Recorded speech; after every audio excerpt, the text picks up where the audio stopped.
De répondre à l'intervention du Royaume du Maroc au débat général pour réitérer ses propos fallacieux sur la question du Sahara marocain afin de tenter de se dérober de sa responsabilité historiquement, juridiquement et politiquement établie dans ce différend régional.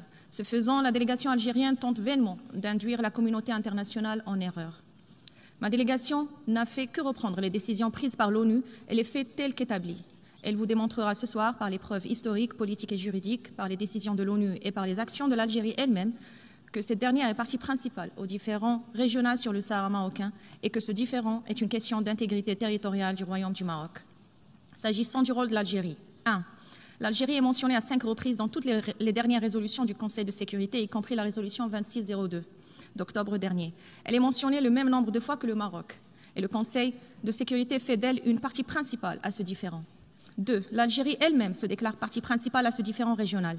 Dans sa lettre de novembre 1975 au Conseil de sécurité, l'ancien ambassadeur algérien à l'ONU a déclaré que les parties concernées et intéressées dans l'affaire du Sahara sont l'Algérie, le Maroc et la Mauritanie.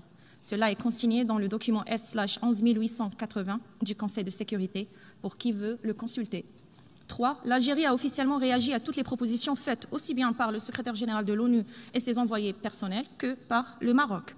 L'Algérie n'a-t-elle pas officiellement refusé l'accord cadre proposé par l'ancien envoyé personnel James Baker? Sa lettre au secrétaire général de l'ONU à cet égard est consignée dans le rapport du secrétaire général au Conseil de sécurité. 4. L'Algérie rompt presque ses relations diplomatiques et prend les mêmes mesures, des mesures de rétorsion économique contre les pays soutenant l'initiative marocaine d'autonomie.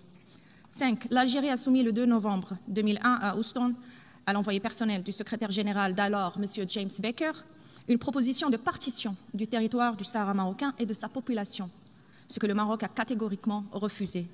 6. L'Algérie a créé le Polisario, groupe armé séparatiste, et l'accueille sur son territoire, le finance généreusement, lui pourvoit toutes les armes et le soutient diplomatiquement en lui consacrant tous les moyens disponibles dans son appareil diplomatique.